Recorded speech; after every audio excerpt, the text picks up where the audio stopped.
It's Bethany Finch with American Made Home Solutions. And it's Win Wednesday. So unfortunately, there's a lot of craziness that's going on right now. And it's causing a lot of fear and hysteria and basically a lot of emotional roller coasters. Some people are not used to dealing with that. Others deal with it on a daily basis and it's nothing new for them. During this time, it brings about a lot of changes, sometimes very quickly being thrust upon us. And I've noticed not everybody is responding to it in the best way, including myself. Does that mean every single time something new that's changed, or now that I'm having to wait in yet another line for 2 hours? Yes, that's why we're in the car today, because banks are closed except for drive-throughs. And guess what? My contractors still want to get paid. And not all of them are in situations where we're able to do electronic payments and things of this nature.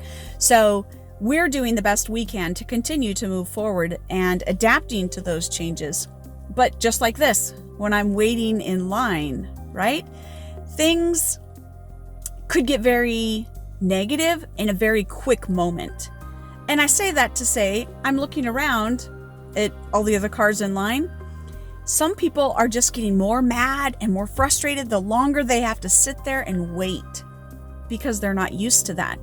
Others have their music on, clearly having a good time, enjoying it. They got nothing better to do. The difference there is we're all in the same line. We're all having to deal with the changes that are now being thrust upon us. But how we react to that change determines not just the moment, but how we're moving forward as well, because it won't be the end of the changes that need to get done. So I'd like to encourage you in this. And let me be a little bit frank and transparent with you. When people are not used to having to deal with a lot of change, or when their schedules are disrupted, or they become fearful, they tend to lash out in anger because it's a natural human response. And part of that response mechanism is control, right? Clamp down, control. The things that they can control, and even try to control the things that they can't, but they'll still try. Doesn't stop them, doesn't make it rational, they'll still try. It's just a natural response. Now, in my life, in the last 11 years, I have had to have over 6 surgeries on my hips. Many of you may not know that. And that is why I no longer am able to run and do a lot of the things that I used to do.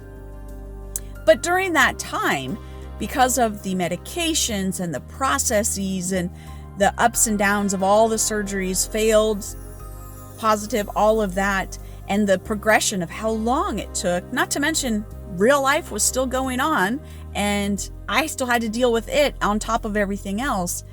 I ended up going into a depression, a pretty bad depression that others had to actually point out to me.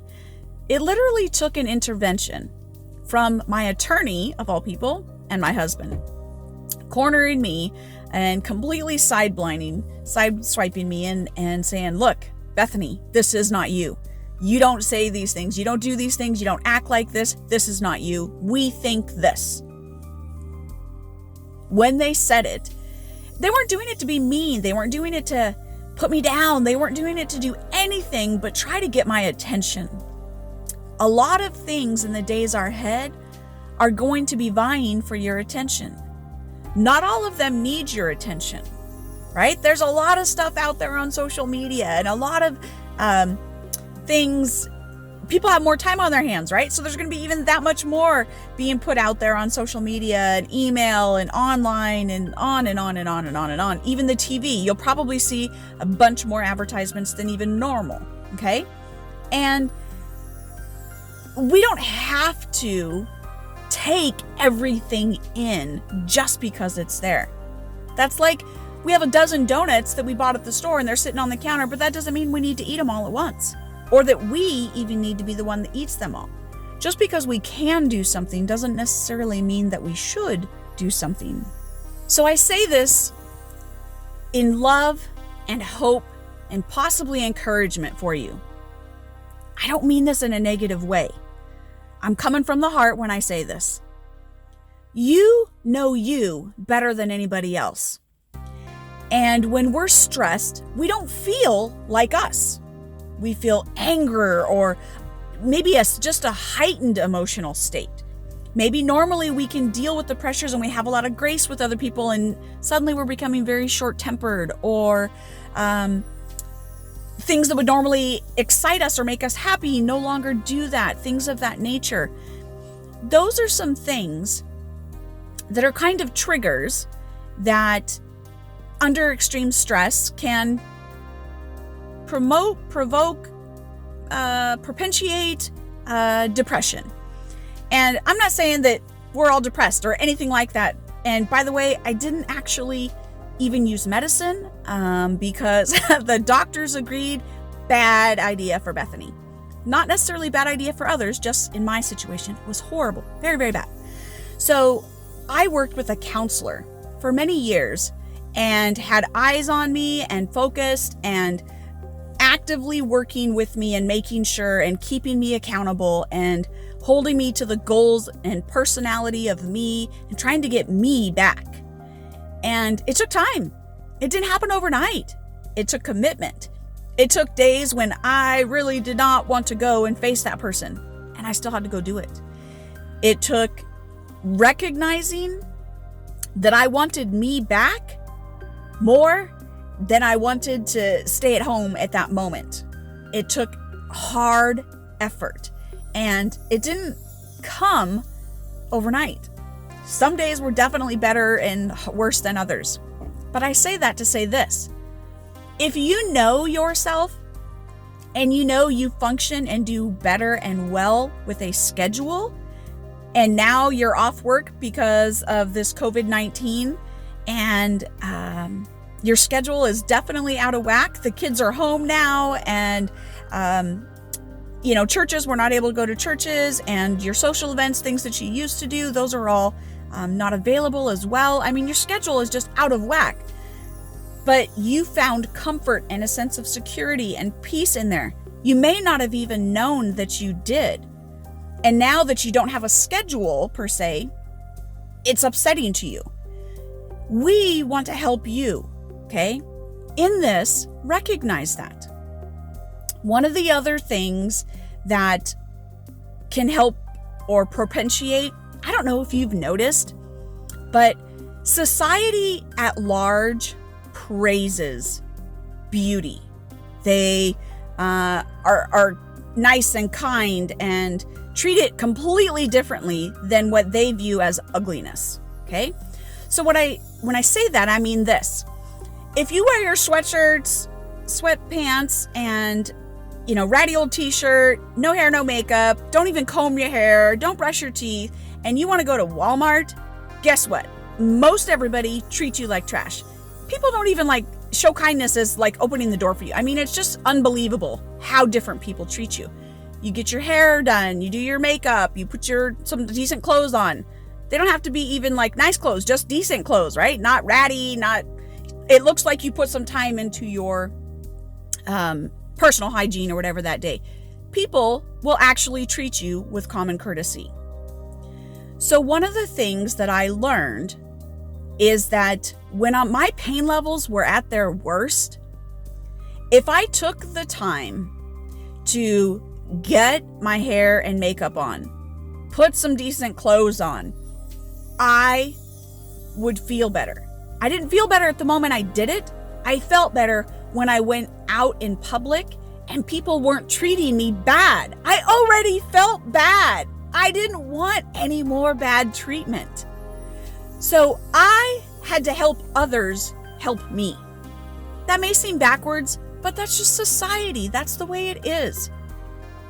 Oh, nope, I don't get to move yet. And so with that being said, the schedule, it's the same thing. If your schedule is highly disrupted because of everything that's going on with COVID-19, make a schedule. I used to get up early every single morning and I was at the pool or at the gym, and that exercise is necessary for me to control the pain levels I deal with. Now, I'm not able to do that, right? So what am I going to do in the early morning? Well, I've got to figure out something different, right? So if I stop and just go, oh, I don't need to get up early anymore because I can't go to the gym anyway. Well, now my schedule's messed up. Now I'm not exercising, and it's like this vicious cycle, and it gets worse and worse and worse. So I have to reevaluate. Okay, well, I can't exercise at that location, but maybe I exercise at home. My sister sent me this great link. The YMCA has free online classes. Perfect. I can still do my yoga class, and I can still do a couple other things. It may not be the exact ones I wanted, but it's something, right? And it even still makes it kind of feel like you're part of a group as well.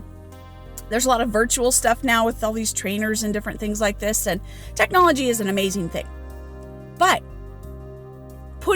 getting that effort to get up, get dressed, day after day, even when I didn't feel like it started to make me feel better on the inside.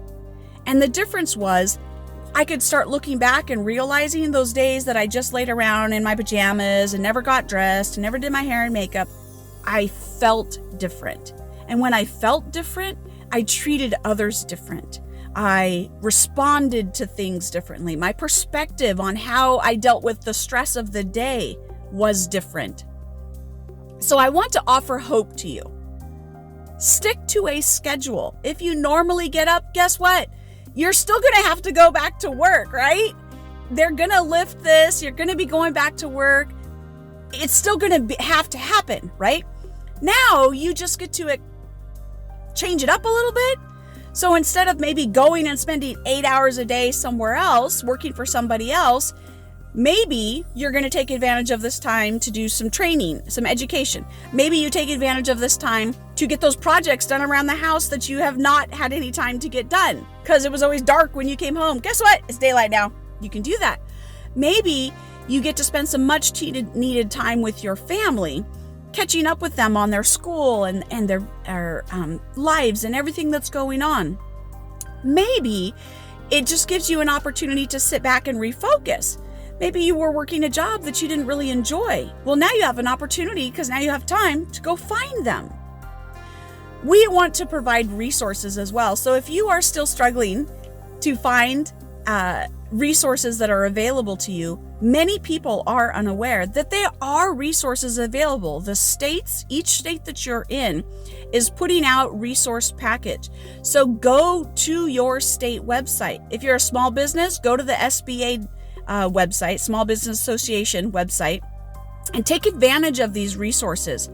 It doesn't have to be as doom and gloom as it is being made out there as it is on social media. We want to continue to help us all work together and grow because we will get through this. We are Americans and this is nothing new to us, right? When Americans get kind of in crisis mode, they come together and they help one another out. And that's exactly what we want to do, is continuing to lift each other up and help each other out. So having gone through depression and recognize some warning signs, recognize some of the triggers that kind of send people down that road, think about it when we're doing online virtual meetings and we're doing online church and we're doing all this other stuff.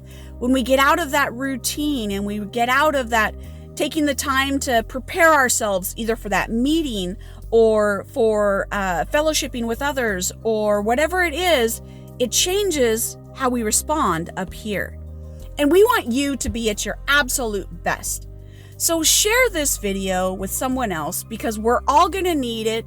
We all need to stick together by all means. It just may be virtually, social distancing and all, right? This just may be how it happens. And that's okay. Because COVID-19 isn't going to wipe us all out, and there is hope. I watched an interview of an 80-year-old who was in the nursing home in Washington here that so many deaths took place, and she's still alive. She's still doing great. She's surviving, and she got COVID-19. It is possible just because you get it to survive. It is completely possible. It's not the end of the world, but if we focus from the wrong perspective, because we have our routines all messed up and we're not feeling very good and we're worried financially, right? Because we don't have, we're living paycheck to paycheck, and now what do? I'm off work at least 2 weeks because of this whole state mandate. Check out these resources. Yes, the lines, the phones, the websites will be long. I guarantee you it will be long.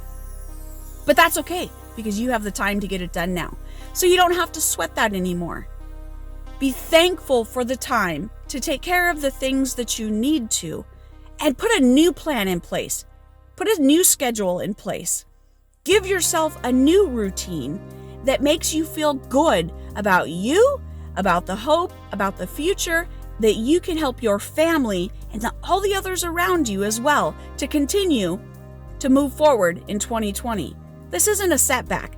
This is another hurdle in our road. This is just how it goes, and we just lift our leg and hike over the top and keep on moving. That's what hurdles are for. They make us stop, redirect, reposition, boom. Just like I used to teach my hurdlers when we were in track. Stop, resetter, boom, go. Stop, resetter, boom, go. Stop, resetter, boom, go. Why? Because they're always going to be there. The hurdles aren't going to disappear, and you just want to be able to handle it as best as possible. So take care of you. Pay attention to some of the stuff. Shy away from all the fear and hysteria. Only digest 10 minutes a day of the news, and put the rest of it to bed. Catch up on your relationships with your family. Check in with everybody. See how everybody's doing. Celebrate what we have and focus on that today. Tomorrow's still going to be there. We don't need to fret. It's still going to be there. Still going to happen. It's not a surprise. And we want to be able to respond to it the best way we possibly can. And that comes from being the best you. So take care of you. Be well. As I figured out from one of my favorite movies, Demolition Man, be well. Have a fantastic week. We'll look forward to catching up with you again soon. Share this. Someone else, I guarantee, needs to hear this. And if you want to touch base, you're not sure about this, you feel afraid, you're feeling frightened, you're feeling scared, reach out to us. Drop an email here or private message me, and we'll get in touch with you in any way, shape, or form that we can, because you are not alone. And we are here for you, and we will continue to be here for you through 2020. We're not going anywhere, and we look forward to seeing you happy, healthy, and well, and moving forward in 2020. Have a great week. We'll see you next Win Wednesday. Bye for now.